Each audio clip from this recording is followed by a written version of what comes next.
রহমতের নবী বলেন, আমি তো আয়েশার হুজুরায় ঘুমাইতেছি এশার নামাজের পর। আমি ঘুমাইলাম আর চোখ বন্ধ, আমার অন্তর ঘুমায় না। আমার মাথার কিনারাই তো মসজিদে নববী। হঠাৎ রাতের গভীরে শুনি কান্নার আওয়াজ। রাতের এই গভীরে কে কান্না করে? আমার ঘুম ভেঙে গেল। আমি ঘুম থেকে উঠলাম, নজর দিয়ে তাকায় দেখি সাধারণ কোনো বান্দা কাঁদে না। আমার সাহাবী, জান্নাতের 1 নাম্বার সাহাবী আবু বকর নামাজে দাঁড়ায় কান্না করতেছে। আমি রহমতের নবী উঠছি, আমার আবু বকর এই গভীর রাতে কেন কাঁদেন? আমি ওইটা পেছনে চলে গেলাম, চুপ করে দাঁড়াইলাম। আবু বকর হাউমাউ করে কাঁদতেছেন। নামাজ শেষ। আমি জিজ্ঞাসা করলাম, ও আবু বকর, আমার নামাজে দাঁড়ায় কেন কান্না করলেন? আবু বকর চোখের পানি ছেড়ে বলেন, নবী, আল্লাহর আদালতে কেমনে দাঁড়াইয়া হিসাব দিব সেই ভয় কান্না করেছিলেন নবী। রহমতের নবী বলেন, আবু বকর, জান্নাতি 10 জন সাহাবাদের মধ্যে আপনার তো 1 নাম্বার সার্টিফিকেট আছে, এত টেনশন কেন? আবু বকর কান্না করে বলেন, ইয়া রাসূলুল্লাহ, আপনিই তো বয়ান করে বলছেন কিয়ামতের ময়দান হবে বড় কঠিন। জমিনটা হবে কিয়ামতের মাঠ, আরাফার ময়দান হবে আল্লাহর আদালত, স্টেজ হবে আল্লাহর আদালত। ও নবী, আপনিই তো বয়ান করেছেন আর কান্না করেছেন, কিয়ামতের দিন সমস্ত মানুষগুলো উলঙ্গ দাঁড়াবে, নারী আর পুরুষ সব উলঙ্গ দাঁড়াবে। সূর্যটা নিচে নেমে আসবে আর আল্লাহ অর্ডার করবেন, সূর্য যত তাপ আছে নিচে কইরা ছেড়ে দাও। সূর্যের গরমে মাটির জমিনটা পুড়িয়া তামা হয়ে যাবে। অন্যদিকে জাহান্নামের আওয়াজ, জাহান্নাম চিল্লাইবে আর আল্লাহর আদালতের দিকে আগাবে আর বলবে, আল্লাহ, বেনামাজি কই, গুনাহগার গুলো আমার পেটে দাও। নবীজি আপনি বলেছেন, আল্লাহ সেদিন রাগান্বিত আওয়াজ দিবেন, লিমানিল মুলকুল ইয়াউম লিল্লাহিল ওয়াহিদিল কাহ্হার। আমার আল্লাহ এত রাগ নিয়ে আওয়াজটা দিবেন যে আওয়াজে হাসরের ময়দানটা থরথর করে কেঁপে উঠবে। নবীদের কোনো গুনাহ নাই, তারাও কান্না শুরু করবেন আর বলবেন, আল্লাহ, আমার কি উপায় হবে? উম্মতেরা পাগলের মতো দৌড়াদৌড়ি করবে, কেউ সুপারিশ করবে না। নবী বলেন, ও নবী বয়ান করেছেন, জাহান্নাম এমন ভাবে চিৎকার দিবে, কেউ জাহান্নামকে ধরে রাখতে পারবে না।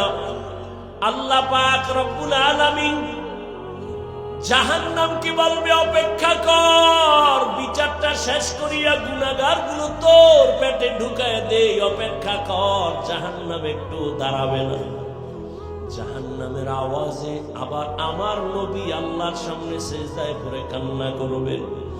মায়ার নবী বলবেন, আল্লাহ, জাহান্নামকে ফিরাও, আমার একটা উম্মত যেন জাহান্নাম ধরতে না পারে। যদি আমার উম্মত জাহান্নামে যায়, আমি জান্নাতে যাব না।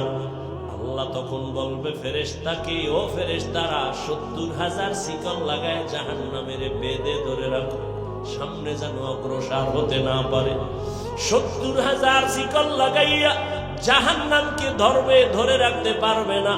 আবার এক একটা শিকলের গোড়ায় 70,000 ফেরেশতা ধইরা রাখতে যখন পারে না, ওদিকে নবীও কান্না করেন উম্মতের মায়ায় পড়িয়া।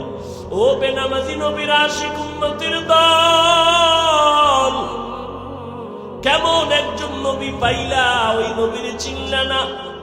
আবু বকরের মতো বান্দা যদি জাহান্নামের ভয়ে কান্না করতে পারেন, তাহলে আমার তোমার তো কান্না করে করে মরিয়া যাওয়া উচিত। অথচ কপাল বড় খারাপ, গুনাহ করতে করতে করতে করতে জীবনটা নাপাক, অথচ চোখে পানি নাই। অন্যে কান্না করে তাও পছন্দ করি না, কপাল বুঝি বড় খারাপ হয়ে গেল। আবু বকর বলেন, ইয়া রাসূলুল্লাহ, আপনিই তো জাহান্নামের বয়ান আর হাসরের ভয়ানক বয়ান করেছেন।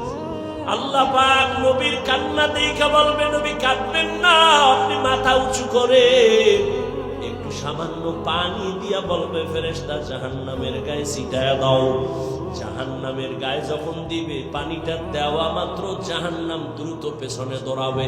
যেই জাহান্নামকে 70,000 শিকল দিয়েও ধরে রাখতে পারে নাই, সামান্য একটু পানি দেওয়া মাত্র জাহান্নাম পেছনে যাচ্ছে। ফেরেশতারা বলবেন, ও আল্লাহ, যেই জাহান্নামকে ধইরা রাখতে পারি না, শিকল লাগায় একটু পানি দিলা দৌড়ায় যায় পিছনে, এমন বরকতের এটা কি পানি? জমজমের পানি দিছো নাকি কাউসারের পানি, না আবে হায়াতের পানি, না দুনিয়ার কোন সমুদ্রের পানি? আল্লাহ বলবেন, না ফেরেশতা, এটা জমজমের পানিও না, আবে হায়াতের পানিও না, কাউসারের পানিও না। এই পানি হলো আমার মায়ার নবীর গুনাহগার উম্মতের চোখের পানি।